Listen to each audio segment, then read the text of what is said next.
Take it away. But before we start, I want to know why Matt Cameron wasn't in class this morning. Did you see what was outside? Outside what? Between Ohio and Wilson? That's it? You're going with that? No.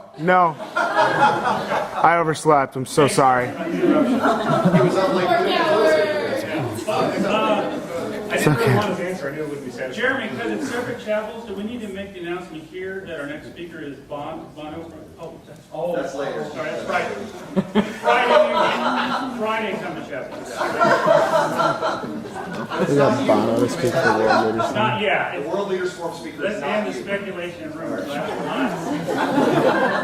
We will not be speaking before any member of U2 this year. If that should be our speaker, I'm just saying.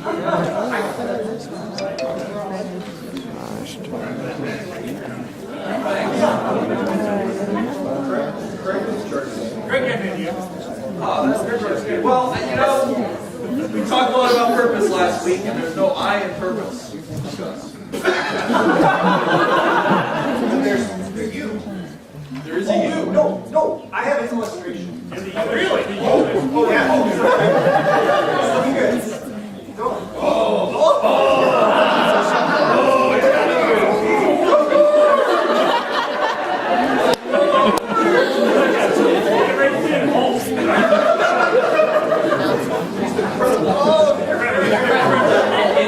No, this is a true story. The other day, Yeah, we've heard that one. I was driving in my neighborhood, and it's just a suburb of Chicago, and I was trying to get home. It was getting late, and the person in front of me just stopped. In the middle of the road. Didn't signal, did nothing. They just stopped, and I was annoyed. And I looked at them, and they weren't doing anything that I could see, but it turned out they were texting someone. And they just stopped in the middle of the road. Were they texting you? Now, no, they weren't texting me. We're not supposed to drive all. So remember, don't text and drive. Nope. Stop. Middle of the road. Yeah, they got that right.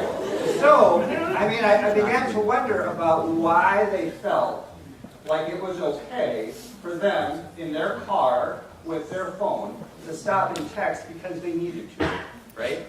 Not Why? pull off the road. No, just stop in the middle of the road.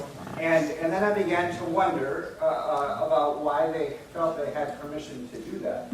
But then it began to make me think about our culture, which does tell us that whatever we want to do, we should be able to do, pretty much.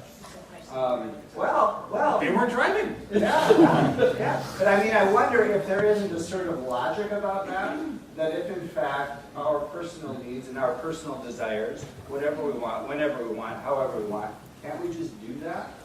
Why do we need to worry about what other people think or how it affects other people? Why does it matter? Which part? Thinking about, well, my question, I guess, was why did that driver not think about how their desire to text and need to text at that very minute would affect anyone else in the world? Why didn't that even cross their mind? I have no idea. People are selfish. Well, yeah, but what do we need to?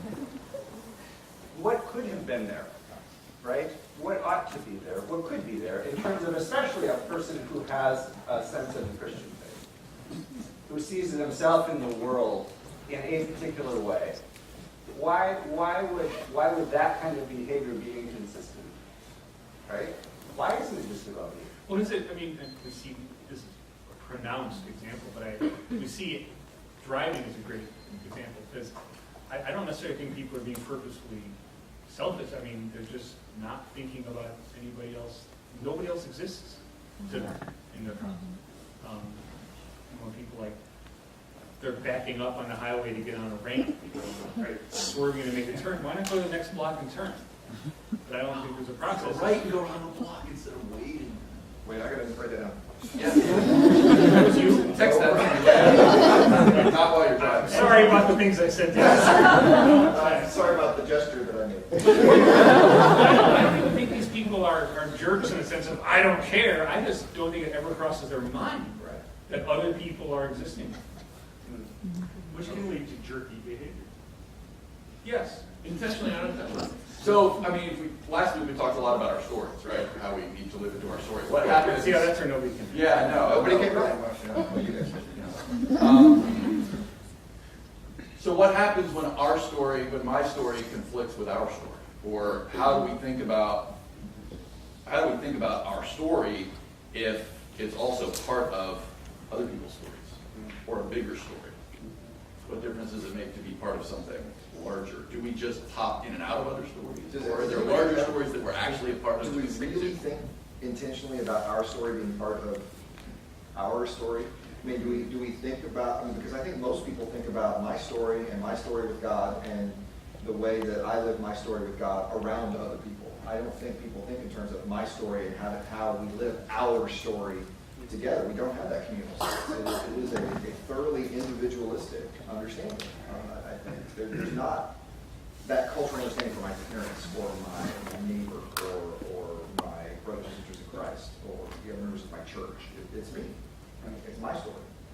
That's interesting, because even in a more traditional church setting, probably not as much a suburban church setting, but a more rural, where they might still have those Sunday evening opportunities to have testimony time where people can stand up.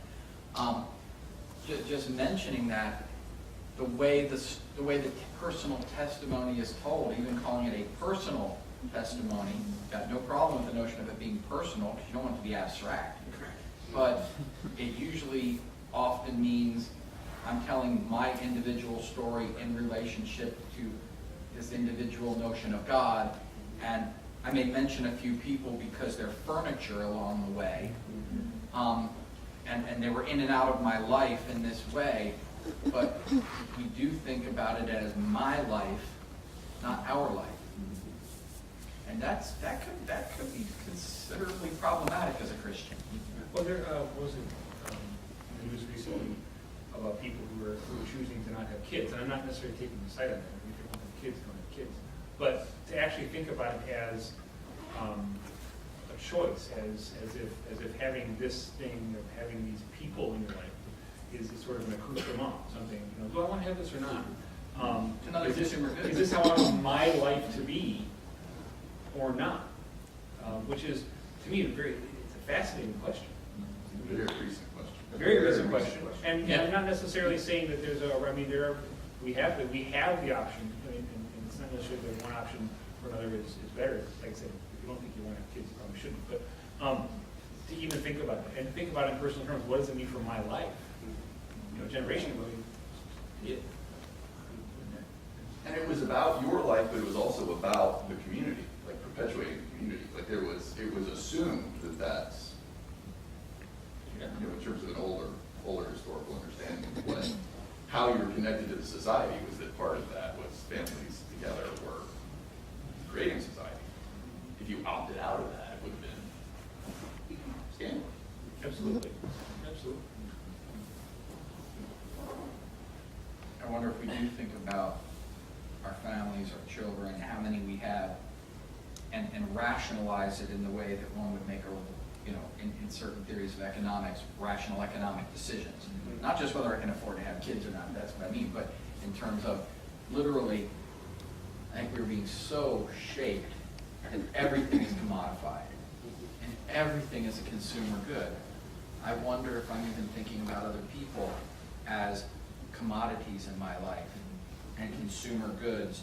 And therefore, at this point, in my narrative, my story, my testimony, I talk about them and not. But essentially, I wonder, even if I preach it in class endlessly, whether I still don't think of identity as a bit too self-contained. Yeah. Well, if we reflect on Scripture and stories in Scripture, it does seem like at times in both Testaments that there are things that happen to the people of God that are really not primarily about them. That God is working through a particular person in the midst of a particular community for a greater good, and it's not really necessarily just about the individual. Right? It's like the individual, like the prophets. Right. Right? Where it's not about the prophet. Right. The prophet is called to give up self. Right. To speak to Israel. Yeah. But even the way we interact with Scripture. We read these texts that were intended to address communities alone. Right. Printing press. We read all use the singular. Yeah, Yeah, and they never are. They're all y'all. They're y'all. They're Most y'all, of them all are y'all, all y'all. It's not, I mean, Well, I mean, not only is the yeah, Scripture not translate speaking to here, you, it's not guys. speaking to one person. You guys. Whatever. And I mean, that's just a technological thing, right? When you can read it by yourself. Nothing's just a technological. When you can read it by yourself, you tend to read it as yourself.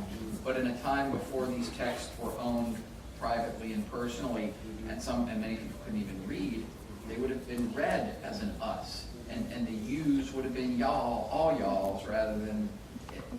And it's so easy not to, and not even to pay attention and realize that. I asked this question in my class in the early church, but who here goes to a church where Scripture is read aloud during worship? Wow, okay. But I try not to annoy anyone.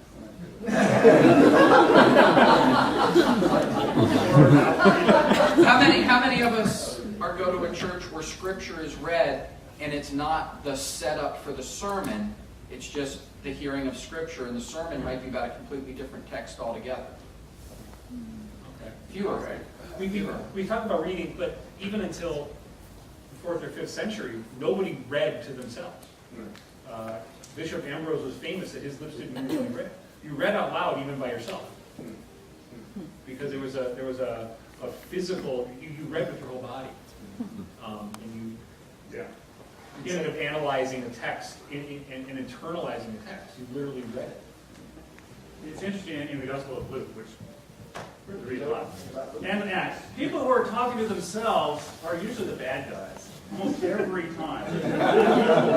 and they're usually the bad guys, usually separated from community. You know, it's a sign of being not a part of the community, or they're rich, so they've got gates in front of their stuff or their house or their opulence. So it's interesting how it's that dynamic. What are the positive ways of, consumerism is a bad way to think about it, but what's the alternative to thinking in terms of church shopping? Right, how many times do you talk about church shopping?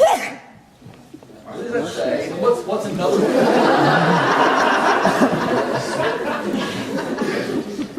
Well, let me give a personal example. Let's say I find myself growing less. The message I'm hearing in my church is one that I'm growing rather apart from. This is not necessarily the sort of presentation of the faith that I particularly like all the time. But I don't want to leave that church because that church is my community. My kids say, well, if you don't like that, you don't like what this pastor is saying all the time, why should leave? I've been here 12 years. These are my friends. Would you leave your family because one of your siblings disagrees with you on politics? They do. Often that happens.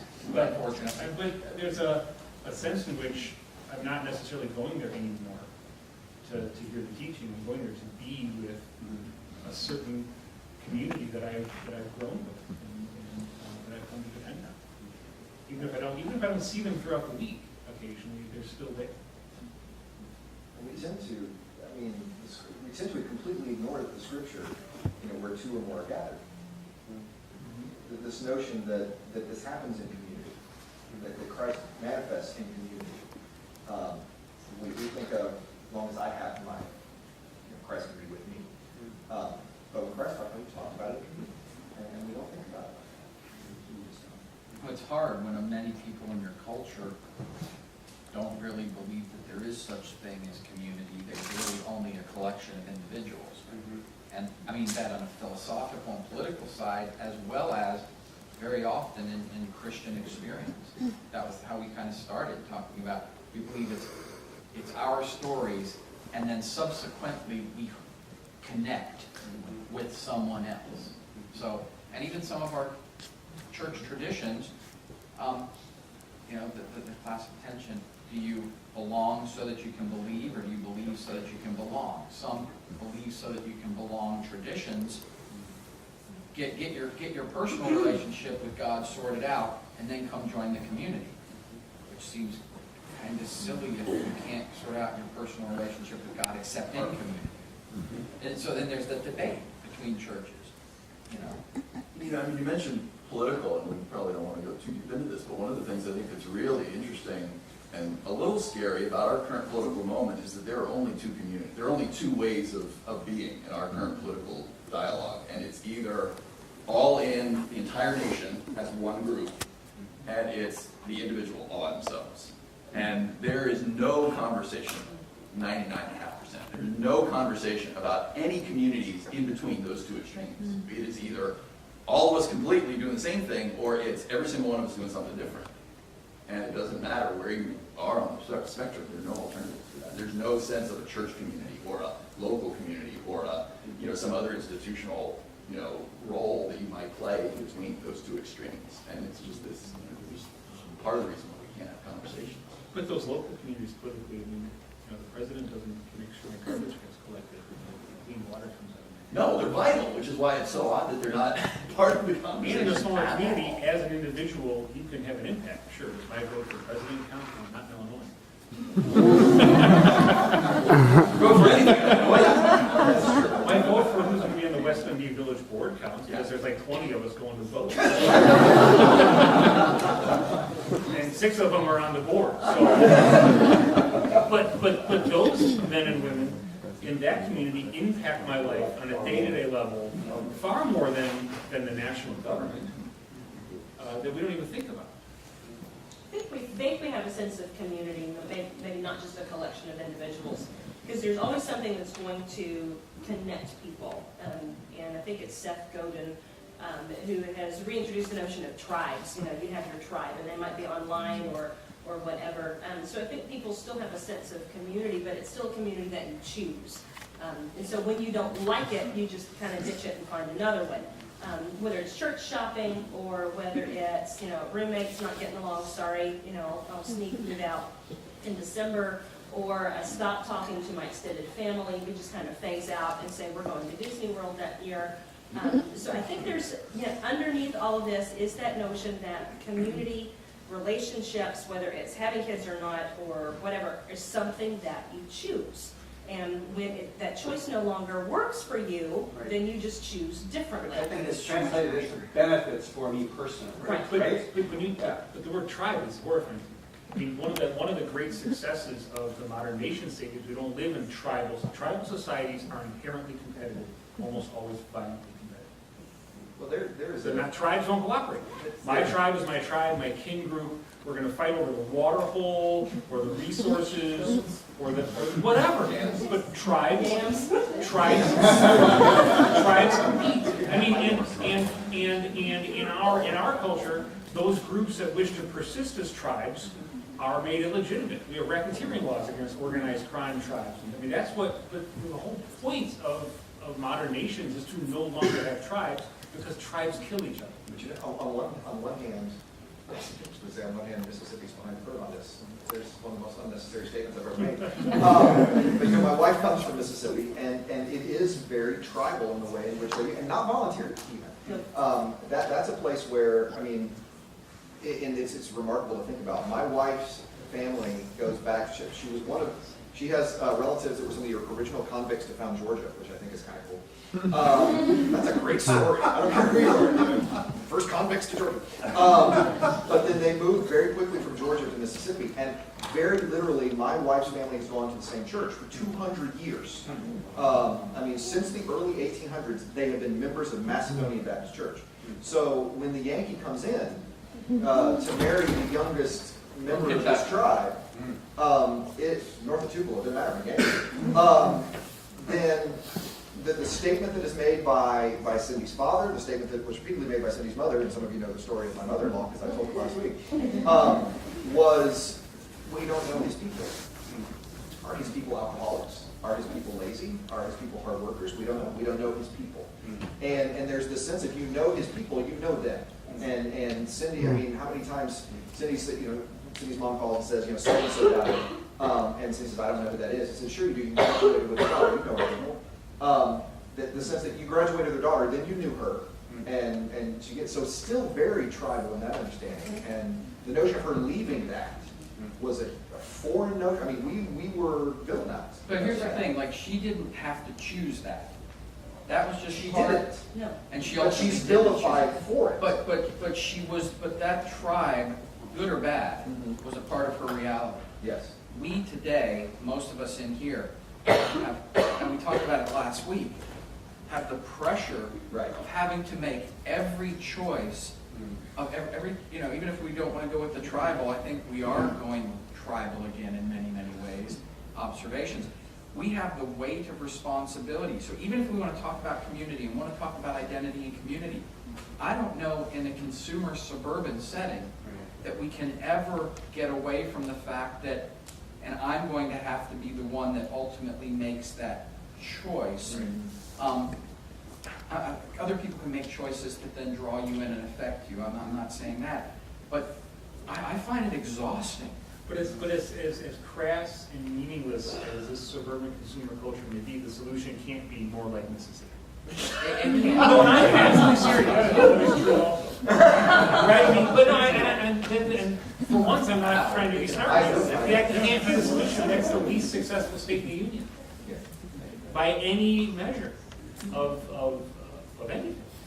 So what's the solution? I mean, and I think sometimes we think about. So much for recruiting students from Mississippi. Well, look, Illinois is the brokest state in the union, so I can recommend that of any state. But the idea, though, they may have these tight communities, but on a larger scale, economic, social issues of racial, I mean, you don't want to live there unless you've always lived there. It's still our people and your people, right? It's not community in the sense. But of- so It's not there's these things that we miss by having that community, but we also have to realize there's reasons why we don't have it anymore, because other things we gain. Well, there's other things we've chosen to be more important. Yeah. Yeah. Right, and often through commodification. So I don't think the commodification of relationship, which I think is what we do oftentimes in choosing friends, in choosing connections, churches that we go to, organizations that we belong to, I think we think about it often in terms of economic benefits, potential economic benefits that it has for us. I mean, I grew up in a family where my father was very successful in terms of retail, but I can tell you the number one priority for our family was economic development. It was. And he was always looking for the next step up. Always. And I didn't know that until I got out of the home. But what that meant is about every 18 to 24 months, I lived in another community. Every 18 to 24 months. I was someplace geographically different than I was before. Now, did it ever cross his mind what impact that would have on my mother and her extended family that we left in the Midwest when we went to the West Coast? No. Did it ever cross his mind that he had 3 children who were always in new schools, always in new neighborhoods, never had friends, and when friends heard or people heard my story, the first thing that crossed their mind is, well, this kid's not going to be around here very long, and I'm not going to invest anything. I'm going to cry. I got nothing. No, I'm saying that's an example. Okay. I'm on it. But that was my reality. So I see that. See, that's where this suburban advancement, so-called advancement, it becomes a dead end. But the one thing that the economic downturn in the last 6 or 7 years has done is made America less transient. Is that because people can't move anymore? Right. Is that better? In some ways, it might be. Those opportunities to move, aren't there, or they're too risky. I think people aren't doing it. causing us to look at the communities in which we exist and the relationships that we have in a different way. I think it is. I think it's taking the spotlight off of this individual economic advances, personal. We're taking that equation out because it doesn't Because exist. yeah, right. The potential is no longer there. for So that. one Right area now. of our life might not be as, not on purpose, by accident, less commodified. You can't buy it anymore. Right, I can't just buy it anymore, I just can't choose that, I just don't have that option. Right. But that's not intentional, because on the news every night, no matter which side of politics I talk about, it's like, follow my agenda and we'll get back to that. We'll get you back there. Right, but I guess I say all of that, what I said about my family, in light of the fact that my father was a very upstanding, active believer in Jesus Christ. Always active in the leadership of the church, wherever we're in, with a different one every 2 years. But always the first person to volunteer for this and volunteer for that. And I wonder in my head now, what did he miss about the meaning of the faith? That he could live as a true believer, a true follower of Jesus, and not ever think about the impact that his personal choices that had to do with economic advancement and power and prestige, I get it, all those things, that it never crossed his mind that the other people in his immediate family would be impacted in ways, unintended perhaps, but how could there be that big a disconnect? What didn't he understand about the faith or the values of the kingdom or the teachings of Jesus, right? The same question about the text messenger, right? But How did they stop in the middle of the room? Right. Yeah. And the thing, you know, in terms of the American experience in general, it is much closer to yours than to Cindy's. Yes. I mean, it's very, I mean, America has always had a reputation.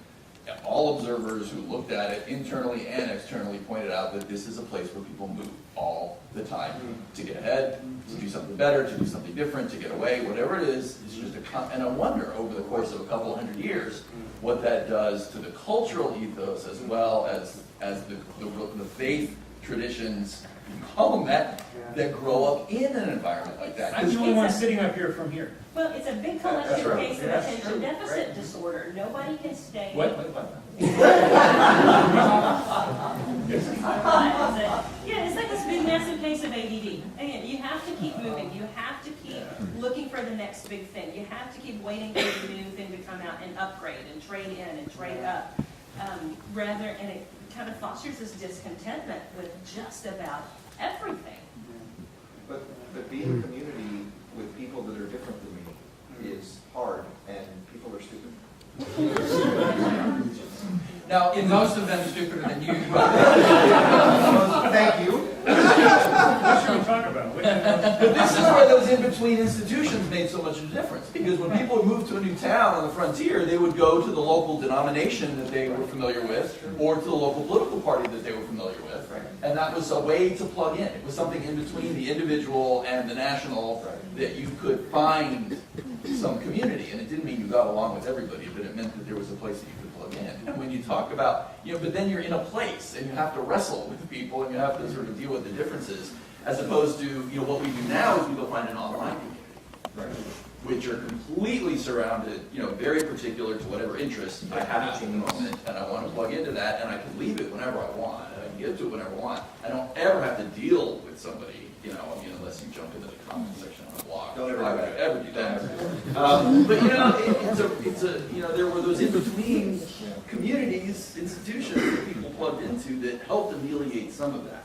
And that's something that we still have, but we don't talk about it. and on the most basic level, to get sort of really practical, many of you, again, it's the commodification, it's the shopping, many of you are shopping for your spouse. You really are. And sometimes you try before you buy, that's right.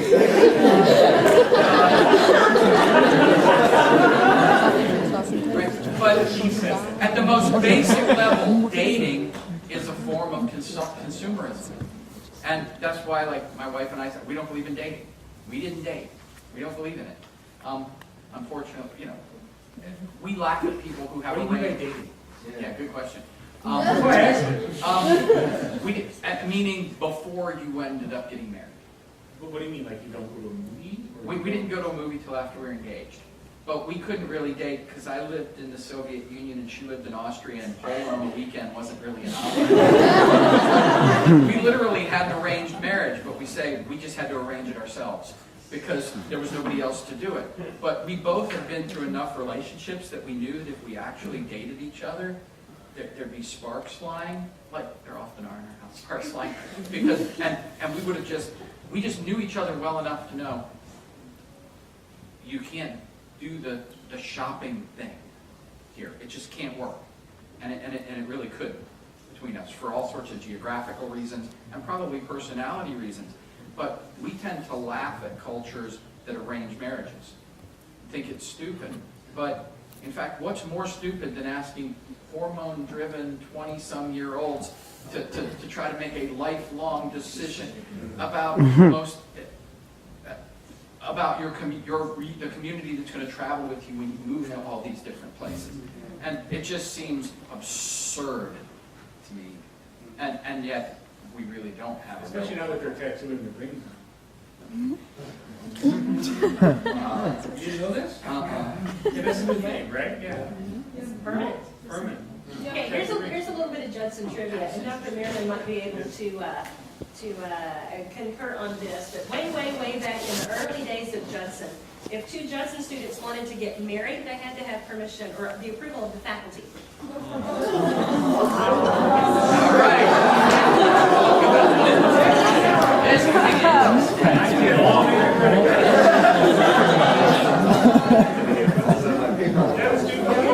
I remember doing a little bit of archival research for our self-study a few years ago and stumbled into that. And so, two Judson students wanted to get married. Granted, it was a much smaller community back then. You have a much more tight-knit, and so faculty were a little bit more involved and knew students better. But I did think that was an interesting thing about who can speak. And okay, this whole giving approval, I'm sure if the faculty said no, they probably went ahead and did it anyway. Anyway. They don't listen to us. But yeah, I mean, it's like who. We slept that day in class. Whatever. The idea of, the man asking for approval from the bride's father, that's still a lovely sentiment, and it does, yes, I'm sure you have a story. I'm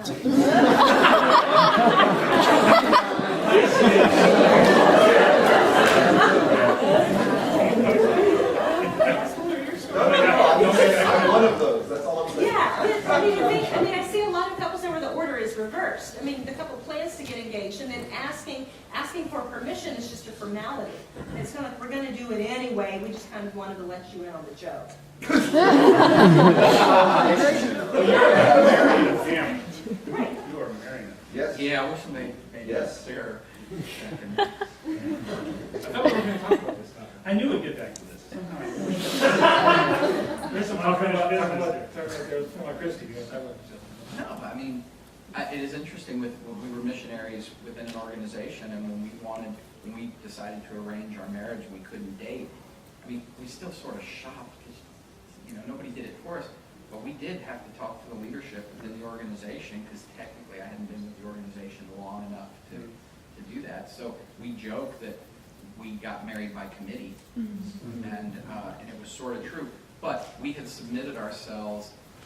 We said these are mature people with lots of experience who have been around the block a few times, and we just went to them and said, we kind of would like to do this, but if We kind of like this area. I told you we didn't date, right?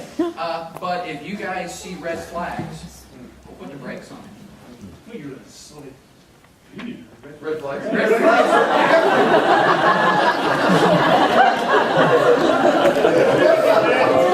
Get back to the intermediary communities. I'm struck by conversations politically and religiously, Christians who talk about why doesn't the church just do all the things that these communities do, the government does? Why don't we just do it? Or wasn't there a golden age when we used to do all that? And I don't know that there was, but there's a lot of talk about, if the government got out of the way, then the church could do this stuff. There was a forum here a week ago Sunday about churches playing a role in the Elgin community. It was in our chapel from 2 to 5. A lot of religious organizations, a lot of community organizations, and people involved in working in the schools, working with women's shelters, homelessness, and neighborhood organizations, and mental health organizations, Christians deeply involved in this. And no one was saying, boy, I wish government would get out of the way. No one was saying, I wish we didn't have any help from other aspects of the community. In fact, conspicuously absent was that were the kind of people who always say that. And so we think about, is the church involved in community? Does moving every 18, 24 months, do you even think about investing in your community? Does the life of the church, what is the life of your church community? Right. What role does that play Right. as a good neighbor in your community? Those are the kinds of things that I'm wondering. If the model that I experienced is maybe less than living out the fullness of the gospel, what's not there? What did we miss, right? If allowing the economics of our prosperity personally to be the only focus, if that was broken, and I think it was, what do we need to be thinking about, right? I mean, what kinds of things, how do the people of God tell their story in terms of, again, finding goodness for all? How do we You talk about what your father may have missed, but if you're going to be in, say, a church community for 18 to 24 months, what does that church and what does the community around miss? Yeah, That right. you're probably not going to be invested and literally invested with your money and your time in a way that you would if you were going to be there. Like, I'm living here. These are my people. This is my church. The surrounding community is my community. You would give your money and your time differently. Right. If you were settled, Right. if you're going to move on, you would be probably seeing that church as something that it was a resource for you, Right. instead of you being a resource in that community. That's exactly what happens. Is everything is leveraged in terms of economics. Everything is about personal benefit. And what will an alliance with this group mean to me? What will I get out of it? But how do we get out of that? How do you Or break how it? There's should always we an be? angle. How do you break that? Right. That I've always got to be in it for now. I mean, we could say self-sacrificial, but what does that even mean or look like sometimes? Well, and then during your college years, it's particularly, if you're at a residential college, you're away from your church community, do you invest in a local church? This is it's a big discussion. Is Judson University my church? And we're not your local church. We overlap a lot with your local church, but there's so much different about your local church plugging in. You don't have to pay so much to go there. Well, yeah, that's true. Yeah. What about application? Oh, it'd be nice. Well, you know what, we talk about self-sacrificing, which anyone wants to in this conversation, we'll have it again, so you get it. But when we talk about sacrifice, we usually think about sacrificing ourselves in favor of another individual. And we hardly ever talk about sacrificing for the sake of the group. Even whether it's a church or an institution like this, or even a marriage, you're not necessarily sacrificing for the other person. You're sacrificing for the community as a whole. And what would that look like? And then, instead of just deferring to another person. And I mean, the question, right, like last time we talked about purpose, and we talked a lot about individually knowing purpose and stuff like that, right? But literally, as we think about our purpose in our lives, this bigger question of the common good, which may actually indeed be truly good for us too. But it's that thing, if we focus on it being about us, we will lose it. But if we focus on the other, the common, we may actually gain. Right. And I'm not sure that that's in a lot of our minds today, the common good. I'm not sure that's a category that means a whole lot anymore. Right. And if I'm honest, I'm not sure that meant a whole lot in my life. I might not get mine. I'm so worried about the common good. Right? Who's going to protect me? Who's going to make sure I get mine? Right? Yeah, I mean, I guess because of my extreme sort of experience early on, even now, as I see myself in this role here in this community, I don't wonder anymore, and I did for a while. I did. What is in it for me, right? What am I going to get out of this community? Now I wonder, how is God working in and through me for the good of those around me in this community? Will I benefit? Yeah, I will. But maybe my being at Judson really isn't mostly about me. That's what I wonder now. Maybe my being here in this community and my family being where they are and having the relationships that they have. I mean, we've now been here 12 years. oh my God, I've never lived anywhere for 12 years. In my entire life, ever. But now it dawns on me that maybe our presence here is really not so much about us as about all the lives that we continue to invest in, and the lives that we touch. And is it possible that that's how the kingdom works? But you know, that reshapes, I mean, having that attitude reshapes everything. It reshapes worship. I mean, how many times have you ever worked, well, I don't like the worship, right? Right. Well, no, it's not about you. Right. Yeah. Are you concerned that the person next to you was able to experience God in worship? Right. And then trusting that the person next to you is going to trust that you were the one who experienced in worship. But some of them say it's all about me. Yeah. I'm coming back to the heart of worship, and it's all about me worshiping you. But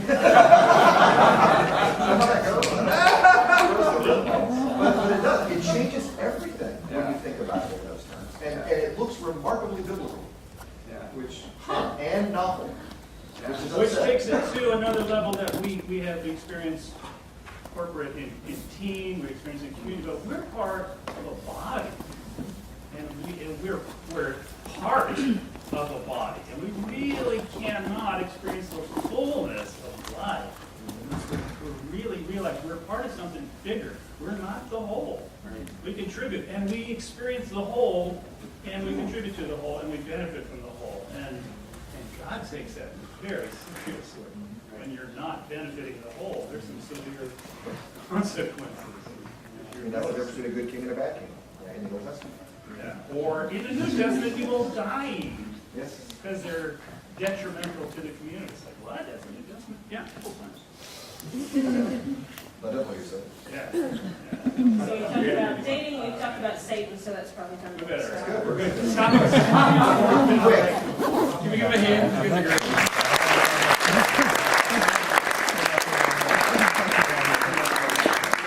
Okay, we'll go. Lord, I just thank you so much. Just again, I pray that you just instill what we've heard right through our hearts, Lord, that you just give us wisdom and guidance, Holy Spirit, and just how to apply it. Just to have ears to hear God. So bless us as we go out. Bless these professors, Lord. Thank you so much for the blessing they are to us.